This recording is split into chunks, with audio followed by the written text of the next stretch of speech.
Are you a landlord looking to retain tenants in your property so you could maximize cash flow?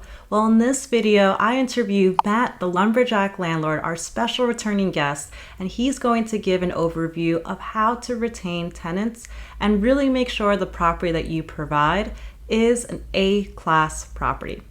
My name is Ariel Herrera with the AnalyticsAriel channel, where we bridge the gap between real estate and technology. I love being able to provide data solutions and to be able to provide great tips for real estate investors. If you do too, then please subscribe to my channel and like this video so I know to make more content like it. All right, let's get started.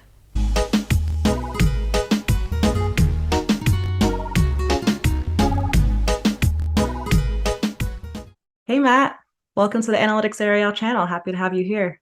Super pumped to be back. We had a lot of fun in segment number 1, so looking forward to segment number 2 today. Yes, and if you could just give a brief overview of who you are and what you do currently in real estate investing. Sure. So I am the lumberjack landlord, not self-named. People ask all the time if I named myself. I did not. I was called a lumberjack because I worked in tech. I made the mistake of showing up in a flannel shirt one day. And they're like, "Oh, is it lumberjack day?" I was like, "Oh, that's funny." And then I became a landlord, lumberjack landlord. So I have 43 buildings, 124 units. We're going to be expanding that again in another couple of weeks. We have another couple closings on more buildings, and I've been doing it for 20 years. So I invested through. I just started around the dot-com bomb, and I made it through the Great Recession. We kept all of our properties and did pretty well there, and then just really started to grow and build the business during the Great Recession and what we learned, and we've just continued that path. And so now about 22 years, about 21 years in. So it's been an amazing journey, and we self-manage. So I'm happy to help people with products and answer their questions on that stuff. That's kind of what our specialty is. Incredible. Yeah, and you've helped me throughout this time so much as well. Awesome. So I'd like to share my screen, Sure. and this is regarding a recent article that I was reading on a survey that was done by Buildium. Mm-hmm. And their question here was, why are 2/3 of single family renters considering to move? They basically did a survey, and even though a lot of people have been shifting towards single family homes as rentals to have more space, especially after 2020, they did survey these individuals. And if you could see this chart here, Sure.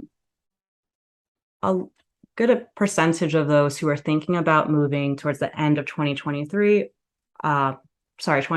or 2023, 39% of them said they plan to buy a home for their own. Yep. Some have affordability concerns, and then some are looking for better amenities. So Sure. as someone who's landlord myself, I've had to deal with some tenant turnover. And one of the things that I've always heard is that you want to aspire to have is a tenant in place for a long period of time, not leaving every year, every 2 years, because that could really kill your cash flow. Mm-hmm. I'd like to hear from your perspective. What are some strategies to take to keep a tenant in place, have them happy, and have that relationship continue to grow? Sure. So I think the top 3 things that we saw, that the first thing was that they're ready to buy a home. That's going to shift. Yeah. Because of DTI, that's going to keep some people in place. Even though they have a plan to buy a home, they're not going to find the home that they want or for the price that they can afford. Right. With rates now in the 6s and probably soon to be in the 7s in 2023. And pricing will come down, but I don't think it's going to come down enough to lessen the payment to the point where they then all of a sudden are going to requalify. So I think the first thing is the thing that helps it out the most is going to be the market. The second thing is if you have a nice unit with that's modernized with amenities, largely that will keep people there. So if you have things like without that one center light, a lot of contractors call it's crass, but a lot of contractors call it the boob light. So it just looks like a boob in the middle of the room. Get rid of those things, Right. and so there's cool things like that we've done where people are like, when we go and look at other places, it's not as nice as ours, right? It's because we paid attention and we did a nice light setup with something called pancake lights. They look like this. They're in my lumberjack landlord review series. These are about $7 a piece. So you can put 4 of these into a room with an electrician for about a couple $100. If you do 4 or 5 important rooms in your house or in your rental, guess what? You might spend $1,000, but now you've got a beautiful lighting setup. And they might not think that they're moving because of lighting, but they're moving because of amenities. And it's like, just generally, when people come in, they're like, wow, this place is so bright. It's so pretty. Yeah. We hear that a lot. Then design stuff, it accentuates the nice paint work that's been done around something that hasn't been painted 400 times. Like a lot of stuff in New England. But I think it's the little things that add up. Washer and dryer, having them in unit, not Right. having a dishwasher. That's something that people are just like, I'm sick of doing a dishwasher, or a super cramped kitchen. Being able to take out a beam and do a LVL in that room, and it might cost you $10,000 once. But then, because it's a modernized concept and because it looks more modern, the place is always going to rent out super fast. So we have affordable housing that we do. And what we do is we make that clean and nice, but we're not gutting it and redoing it because we know that's going to raise the rent $400 or $500. And we have tons of those, but literally those rent the fastest. Those go to market, and it's usually an A-class property in a B-class area. And that is our secret sauce, is doing A-class level updates into a B-class area. And because you're not in the A-class area, you're not going to get that much higher rent, but that renter is going to get all that value. So I think what landlords really have to focus on is the amenities package, like what was said there. I think the other big piece is affordability was number 2 outside of buying our own home. And so I think the interesting thing is, depending on your state, and you have to check it out, you can do a multi-year lease. So when I talk to tenants and they say, yeah, I'm kind of concerned, about the costs, tell you what, I'll do a 2-year lease with you. I won't raise the rent for 2 years. I'll do a 2-year lease with you. And they're like, really? So yeah. Then there's no ability for me to raise the rent in a year. That has attracted a lot of people. So I give them a 2-year lease. Yep. Watch your local laws, because in some states, 1 year is okay. 2 years, you actually have to get it notarized. So just watch what your local laws are there.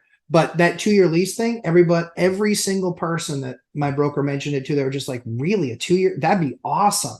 She's like, yep, you can't raise your rent. Nothing changes. It's 2 years. Yeah. Now, for me, I know that I have to pay the same amount to evict them if it's 1 year or 2 year or 3 year. It doesn't matter. That's the first thing. Second thing is that also sets you up for a progression where if they want to renew again, my buddy Dion Talk Financial Freedom, Dion McNeely, he came up with something called the binder strategy.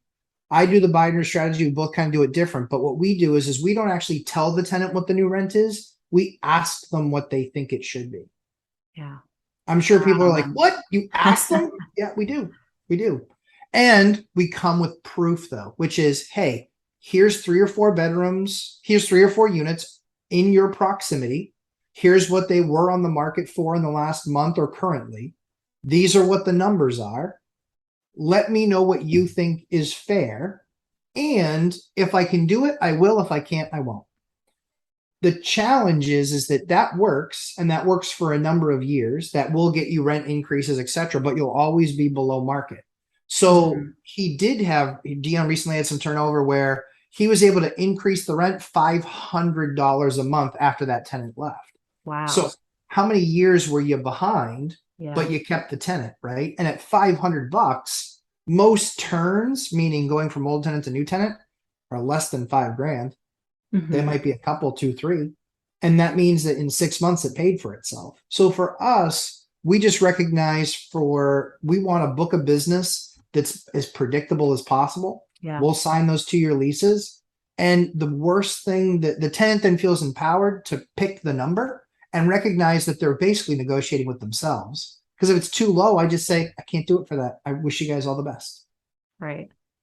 And So where do you those are find these some rental great strategies. comparables to show them what it goes for in the market? So we'll use Craigslist. We'll use Facebook Marketplace. We'll use the places that we typically advertise our units. Okay. And so that's typically what we're doing, is we're using, and I do what's called a rent box, which is I list the units that are for rent. I list what they were asking for. I grade them A, B, C, or D when it comes to area, and I grade them A, B, C, or D when it comes to quality, and then what the number was. And then I just reach out to the rep, or I look up the ad and I send an email in and say, is this one still available? And if not, what did it rent for? And they'll almost always answer back. Oh, it's excellent. So yeah, that managing that rent box, because when you're going to market with something, you only have to do that for like 2 weeks, 2 or 3 Yeah. weeks, to really track it and really understand. Or you can have 124 units and know what the rent market is. And then just say, I can cite these other units because I own them. Right. Here are these other units that are available in your area or what they just rented for in the last month. And we share those numbers and then they make a decision from there. Excellent. So you're using like factual based material and Absolutely. bringing it over. Yep. That's excellent advice. I've used the binder strategy myself before. It Awesome. does work. It's great. And yeah, if others want to learn more about the design aspect to have an A grade type property, but in a B neighborhood, how would they find more about you and your channel and what you show? So check out Lumberjack Landlord on YouTube or on Instagram. And I do a live stream for free on Sundays, 11:30 a.m. Eastern time, where I just answer questions about the construction projects we've done, kind of what we do to enhance units. But if you want to go something on the regular where you can do it on your own time, you can look at the Lumberjack Landlord review series. You can take a look at all the different products that we review there. And those are all products that we use ourselves. Excellent. Thank you so much, Matt. Really appreciate your time. You're welcome. Thank you, Ariel.